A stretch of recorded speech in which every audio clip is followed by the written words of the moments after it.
त्या ठिकाणी कराड शहरामध्ये सर्व नागरिकांच्या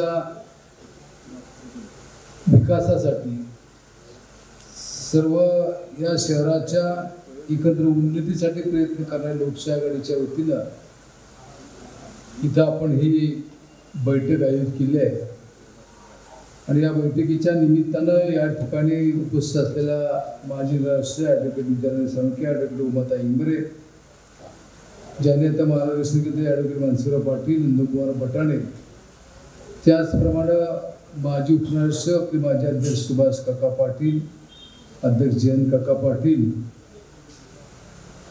हिंगवे आबा, ॲडव्होकेट सतीश पाटील, दाऊदभाई सुतार, राजन तोडकर, बाबासाहेब भोसले, जगन्नाथ माने, गंगाधर जाधव, राजेंद्र डुबल, शाजीराव डुबल, मुंबई तात्या, सागर वर्गे, अमृत देशपांडे, अनंतराव पवार मामा, अख्तरबाई आंबेडकरी, संभाजीराव सुर्वेदादा, श्रीमती अरुणाताई जाधव, सुहास पवार, आपले नगरपालिकेवर ज्याने अनेक वर्ष सेवा केली ती मुल्लासाहेब, मोहसिन आंबेडकरी, सुनंदा शिंदे, प्रवीण पवार, उपस्थित सर्व आणि ज्यांनी इथं मार्गदर्शन केली सर्व मंडळी, उपस्थित सर्व आजी माजी नगरसेवक, पत्रकार बंधू आणि भगिनी, कराड नगरपालिकेच्या कारभाराच्या बाबतीमध्ये गेली 4 वर्ष या शहरावर प्रशासक आहे आणि हे चित्र सर्व राज्यामध्ये मुंबई महापालिका आणि कोल्हापूर महापालिका तर याच्यापेक्षा अधिक काळ या महापालिकांच्यावर प्रशासक आहे आणि अशा या काळामध्ये नागरिकांचे अनेक प्रश्न सुटण्यामध्ये अडचण येतात. पण या राज्यामध्ये जे पंचायत राज संकल्पना राबवली त्यामध्ये पंचायत समिती, जिल्हा परिषद, ग्रामपंचायत हे अधिकृत होतं. त्याचप्रमाणे नगरपालिकेच्या क्षेत्रामध्ये नगरसेवक हा कशासाठी असतो तर त्या लोकांना आपले प्रश्न मांडता यावे त्या प्रभागामधल्या त्या वार्डामध्ये आणि त्यांच्या माध्यमातून ते प्रश्न सोडवावेत अशा प्रकारची संकल्पना. मग नगराध्यक्ष पूर्वीच्या काळी नगरसेवकातून जायचे, मध्यंतरी प्रयोग झाला, डायरेक्ट झाले, पुन्हा नगरसेवकातून झाले, पुन्हा डायरेक्ट झाले, उपनगराध्यक्ष आहेत आणि सर्व कमिटी आहेत, स्टँडिंग कमिटी, इतर कमिटी आहेत, त्याच्या माध्यमातून ही प्रक्रिया पार पडली आणि त्या माध्यमातूनही चांगल्या प्रकारचा कामकाज हे आपलं होतं.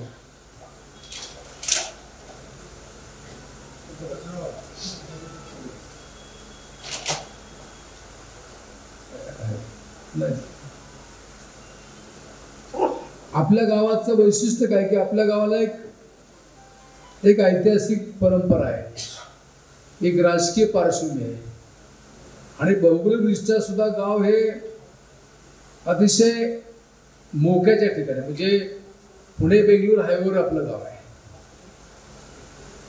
पंढरपूरला जायचं झालं, सोलापूर जायचं, विजापूरला तर आपल्या गावामधून जावं लागतं आणि जर कोकणचा भाग रत्नागिरी असेल, सिंधुदुर्ग असेल, या भागामध्ये जाण्यामध्ये सुद्धा ह्याच गावाहून जावं लागतं आणि त्यामुळे याला एक वेगळ्या प्रकारचं दळणवळणाचं सुद्धा केंद्र आहे. दुसरं, पुण्यानंतरचं सर्वात मोठं शैक्षणिक केंद्र सुद्धा कराड शहर परिसरामध्ये आहे आणि त्यामुळे अनेक नागरिक इथे येतात, अनेक जण इथे राहतात. इथं राहिल्यानंतर अनेक मंडळी असेल की जी उद्योगधंद्यासाठी, व्यवसायासाठी, शिक्षणासाठी कराड शहरामध्ये येतात आणि इथेच राहतात, इथे स्थानिक होतात.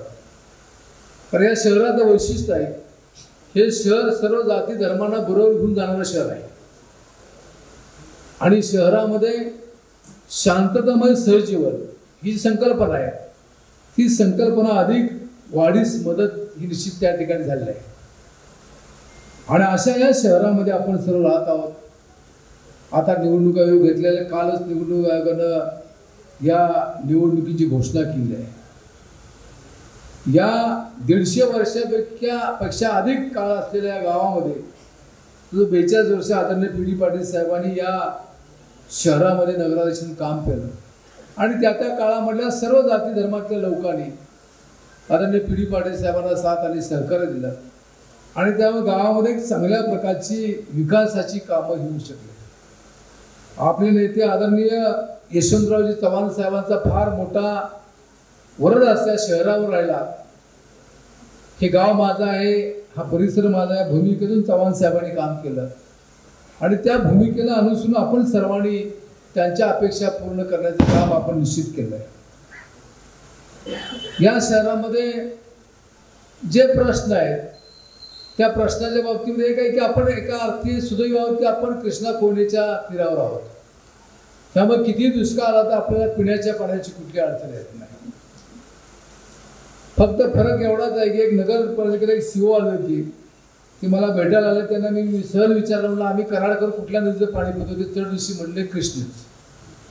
नगरपालिकेच्या सीओला माहीत नाही आपण कोयनेचं पाणी पितो. कोयना नदी ही धरणापासून इथपर्यंत त्यामध्ये फक्त पाटण शहर मोठं आहे, बाकी कुठलंही शहर नाही. त्यामुळे प्रदूषण नाही. त्यात आपण मध्यंतरीच्या काळामध्ये वारुंजीच्या डाव्या तीरावरून पाणी आणले आणि आपण जुन्या कोयना पुलापासून ते पाणी खाली आणलं. गेल्या वर्षी अतिवृष्टीमध्ये पाईपलाईन वाहून गेली, आपण तिथं प्रयत्न केला आणि ती पुलावरून पाईप आपण आणली आणि त्यामुळं पाणी अतिशय चांगलं आहे. रस्त्याची सुविधा चांगली आहे. शाळा गावातल्या ज्या नगरपालिका शाळा त्या RCC चांगल्या प्रकारच्या शाळा आहेत. नगरपालिकेची वास्तू सुद्धा चांगल्या प्रकारची आहे. घनकचऱ्याच्या बाबतीमध्ये चांगल्या प्रकारचं नियोजन आपल्याकडे आहे आणि सर्वात महत्त्वाचं म्हणजे ड्रेनेजची व्यवस्था आपल्याकडे चांगली आहे. 74 साली आपल्याला ड्रेनेज झालं आणि त्यामुळे आरोग्याच्या बाबतीनं आपल्याला कुठल्याही प्रकारची अडचण ही येत नाही. आणि अशा या शहरामध्ये पूर्वीच्या काळी आदरणीय पी डी पाटील साहेब हे सर्वांना बरोबर घेऊन जायचे. कुठल्याही पक्षाचं नाव नव्हतं, आघाडी नव्हती. परंतु कालांतराने आता बदल करणं आवश्यक आहे आणि त्या दिशेने आपण लोकशाही आघाडी स्थापन केल्या आणि या लोकशाही आघाडीच्या माध्यमातून आपण आपलं कामकाज हे करत असतो आणि त्याच लोकशाही आघाडीच्या वतीनं आपल्याला सर्वांना या निवडणुकीला सामोरं जायचं. आता एक आहे की गेले जवळजवळ 2.5-3 महिने सातत्यानं चर्चा सुरू होती. निवडणुका आहेत, कसं होणार, काय होणार, केव्हा लागणार, अनेक प्रश्न होते. विशेषतः मतदार यादीच्या बाबतीमध्ये सर्व देशामध्ये फार मोठा प्रश्न आहे.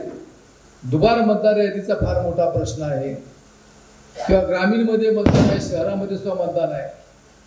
याच्या बाबतीमध्ये अनेक प्रकारच्या तक्रारी आहेत, अनेक प्रकारच्या शंका आहेत. काल मान्य हायकोर्टामध्ये काही त्या ठिकाणी दावे दाखल होते ते एकत्रित गेले, ते फेटाळण्यात आले आणि 4 वाजता निवडणूक जाहीर झाली. शेवटी जी मतदार यादी आहे त्या मतदार यादीच्या माध्यमातून आपणा सर्वांना या निवडणुकीला सामोरं जायचं. कारण आपली यादी 7 तारखेला आपली प्रसिद्ध होईल आणि ती 7 तारखेला प्रसिद्ध झाल्यानंतर माझी आपल्या सर्वांना विनंती राहील की आपण ती यादी घ्या आणि ती शांतपणे यादी चाळा. ते चाळत असताना त्याचं सामूहिक अशा प्रकारचं आपण काही प्रमुख कार्यक्रमातून वाचन करा. वाचन करा असं एखाद्या मतदाराचं नाव आलं म्हणजे त्याच्याबद्दल कोणी कॉमेंट करू नका, व हा त्याचा आहे तो असं नाही. एवढंच की त्याचं आपलं वाचन करायचं, हा कुठं राहतो, पूर्वी कुठं राहता, एवढं वाचन करा. ती एक रिव्हिजन आपली झाली पाहिजे. ते आपल्याला माहीत पाहिजे की मतदार कुठं आहे. परगावचे मतदार, कारण वेळ आता कमी आहे, 2 तारखेला मतदार आहे. बरीच मंडळी परगावे आहेत, ती कुठल्या गावामध्ये आहे, कुठल्या भागामध्ये आहे, त्यांची माहिती आपण सर्वांनी गोळा करणे आवश्यक आहे. तशा प्रकारची आपण ती माहिती गोळा करावी. आणि गेले अनेक दिवस आपण काम करत असताना 9 साली विधानसभा मतदारसंघाची पुनर्रचना झाली आणि मी जे पलीकडचा जो भाग होता, विशेषतः सैनिक कारखान्याचे कार्यक्षेत्र, त्या विभागामधून मी तिथं विधानसभेला उभं राहिलो. त्या मतदारसंघामध्ये 3 वेळा मला सर्वांनी संधी दिली आणि त्यामध्ये आपल्या सर्वांचं प्रेम, सदिच्छा, आपला पाठिंबा माझ्या पाठीशी राहिला. मनामध्ये खंत होती की आपण आपल्या गावासाठी काही करू शकत नाही, पण सुदैवानं आदरणीय पवार साहेबांनी माझ्यावर 19 साली या राज्याच्या सहकार व पुणे विभागाची जबाबदारी दिली आणि जिल्ह्याचं पालकमंत्री म्हणून माझ्यावर जबाबदारी दिली आणि पालकमंत्री म्हणून जबाबदारी दिल्यानंतर साधारणपणे पालकमंत्र्यांना जो निधी आहे जिल्हा निवडणुकीचा तो देण्यासाठी किंवा नगरोत्थान असेल त्याला कुठल्या प्रकारची अडचण येत नाही. आणि मगाशी उल्लेख झाला त्याप्रमाणे मी या शहराच्या अनेक भागांना मोठ्या प्रमाणावर निधी दिला. तो देत असताना मी स्वतःहून आपल्या कार्यकर्त्यांच्याकडून यादी मागून घेतली आणि त्याप्रमाणे आपण कामं सुरू. दुर्दैवानं मंत्रिपद लवकर गेलं त्यामुळे पुढची कामं करता आली, पण त्या काळामध्ये भरीव कामं आपण या गावामध्ये केली आणि भविष्यामध्ये नगरपालिकेच्या माध्यमातून आपणा सर्वांच्यासाठी चांगली सेवा करायची संधी आपण सर्वांनी लोकशाही आघाडीला द्यावी अशा प्रकारची विनंती या ठिकाणी करतो. लोकशाही आघाडीने वेळोवेळी येणारा महापूर असेल, कोरोना असेल, या काळामध्ये सुद्धा अतिशय चांगल्या प्रकारचं काम हे केलेलं आहे आणि त्यामुळे तीच परंपरा पुढे चालण्यासाठी आपला सर्वांचं सहकार्य हे अपेक्षित आहे. मी एवढं सांगतो की आता एक आहे की शहरामध्ये विविध भाग आहेत, विविध प्रभाग आहेत, नगरसेवकांची संख्या जास्त आहे, नगराध्यक्ष एक निवडून येणार आहे. लोकशाही आघाडी ही सर्व प्रभागामध्ये उमेदवारी देण्यासाठी सक्षम आहे, त्याच्या बाबतीमध्ये कुठली शंका बाळगायचं काय नाही. पण जर समविचारी मंडळी आली,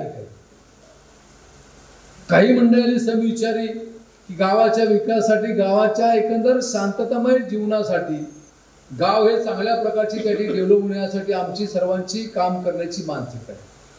त्यामुळे त्यांच्याशी आम्ही बोलू, त्यांच्याशी आपण बोलू, सर्व आपणही सुचवा.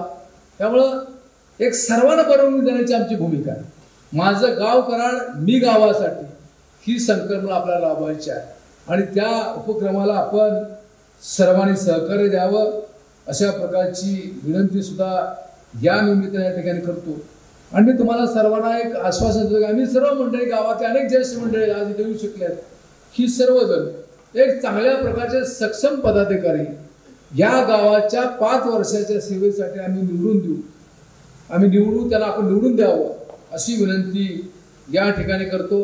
नवीन काही चेहरे आलेले आहेत, नवीन पदाधिकारी आले आहेत, तरुण मंडळी आहेत, त्यांना सुद्धा संधी ही दिली जाईल आणि त्या माध्यमातून या गावची सेवा ही केली जाईल. आपण सर्वांनी नेहमी सहकार्याची भूमिका ही आपण सर्वांनी घेतली आहे आणि अधिक इथून पुढच्या काळामध्ये दृढ करावी. आणि ही निवडणूक आपल्याला एक शांततामय सहजीवनासाठी करत असताना आपला संयम कुठेही न जाऊ देता आपण काम, आता काय होतंय की अनेक प्रकारच्या वावड्या येतील, अनेक प्रकारचे लोक सांगतील असं झालं तसं झालं. सध्या तर आपण अशी भूमिका ठेवूया की आपण तिकडे लक्ष देता आपल्या लोकशाही आघाडीचे काम आपण चालू. वेळ आल्यानंतर राजकीय भाषा सुद्धा आपल्याला करावी लागते, पण ती वेळ त्या ठिकाणी यायला अजून बराचसा अवधी आहे. कारण उमेदवार अजून 10 तारखेपासून उमेदवार अर्ज दाखल करायचे आहेत. ते अर्ज दाखल केल्यानंतर पुन्हा त्यामध्ये त्याची छाननी होईल, त्याचप्रमाणे नंतर मग चिन्ह वाटप हे सर्व गोष्टी होतील आणि प्रत्यक्ष प्रचाराला कालावधी कमी आहे, पण तो कालावधी होईल आणि या सर्व प्रक्रिया आपल्याला पार पाडायच्या आहेत. त्यासाठी आपण सर्वांनी सहकार्य करावं अशा प्रकारची सुद्धा विनंती या निमित्तानं या ठिकाणी इथं व्यक्त करतो. इथं जवळजवळ 8-9 ज्येष्ठ मंडळी, तरुण सहकार्याने आपल्या भावना व्यक्त केल्या, अनेकांच्या मनातल्याच भावना त्यांनी इथे व्यक्त केल्या आहेत. त्यामुळं त्या सर्व भावनांचा आदर करून भविष्यामध्ये चांगल्या प्रकारचं काम आपण करू. एक गोष्ट खरे की जोपर्यंत निवडणूक लागत नाही तोपर्यंत एकंदर एक प्रचाराला किंवा चर्चेला सुरुवात होत नाही आणि ते खऱ्या अर्थानं काल संध्याकाळपासून सुरुवात झाली आहे. आपण योग्य वेळी हा मेळावा घेतला आणि योग्य वेळी घेतल्यानं त्या मेळाव्याच्या माध्यमातून आपली भूमिका मांडल्या. आज जी मंडळी इथे येऊ शकले आहेत त्यांना सुद्धा आपण सांगा की आपल्याला या गावासाठी काम करायचं आहे आणि त्यासाठी गावातल्या सर्व जाती धर्माच्या सर्व लोकांनी सहकार्य करावं. आता इथं जरी मंडळी परगावून राहिले असतील तर मतदार असतील ते कराडवासी झाले, ती कराडच्या प्रेमासाठी आलेले आहेत आणि त्यांच्या कराड शहराच्या ज्या अपेक्षा आहेत त्या पूर्ण करण्याची जबाबदारी आपली लोकशाही आघाडीची आणि त्या प्रयत्नाला आपण सर्वांनी आतापर्यंत सहकार्य केले, साथ दिले आहे. असं सहकार्य आपण सर्वांनी या ठिकाणी करावं. उमेदवारी अर्ज भरत असताना क्लिष्ट पद्धत आहे की आपण समजून घ्या. ऑनलाईन कसे भरायचे, ऑफलाईन काय करायचं, ह्या सर्व गोष्टी आहेत. कास्ट व्हॅलिडिटीच्या बाबतीमध्ये सुद्धा प्रश्न आहेत, ते कसं करायचं, या सर्व गोष्टी समजून घ्या. आणि सर्वात महत्त्वाचं म्हणजे मतदार यादी ही सातत्यानं आपल्या डोळ्यापुढे असली पाहिजे. आणि वार्डावार्डामध्ये फिरत असणाऱ्या कार्यकर्त्याच्या हातामध्ये मतदार यादी असली पाहिजे. मोकळं शक्यतो फिरायचं नाही, कारण मोकळं फिरलं की लक्षात येत नाही. तुमच्या हातात यादी दिसली की मतदार म्हणतो 100% ही मंडळी त्या ठिकाणी आपल्याकडं आलेले आणि गावच्या विकासासाठी या लोकांना आपल्याला सहकार्य करायचं आहे, ही भावना निश्चित वाढीस लागेल. आपण सर्वजण या ठिकाणी आलात, मी सर्वांचं अतिशय मनापासून पुन्हा एकदा स्वागत करतो. उमेदवारीच्या बाबतीमध्ये अनेकांच्या अपेक्षा आहेत, अनेकांची चर्चा आपण करू आणि ही चर्चा करून आपण सर्वांना जे काम करतात त्यांना संधी द्यायचा प्रयत्न करू. जर काही थोडं मागं पुढं सरायचा प्रसंग आला, जागा मर्यादित आहे, त्याची तयारी आपण सर्वांनी आतापर्यंत ठेवली, तशी तयारी ठेवून आपण सर्वांनी या निवडणुकीला सामोरं जाऊया एवढंच या ठिकाणी सांगतो. आणि माझे या ठिकाणी 2 शब्द संपवतो. जय हिंद, जय महाराष्ट्र.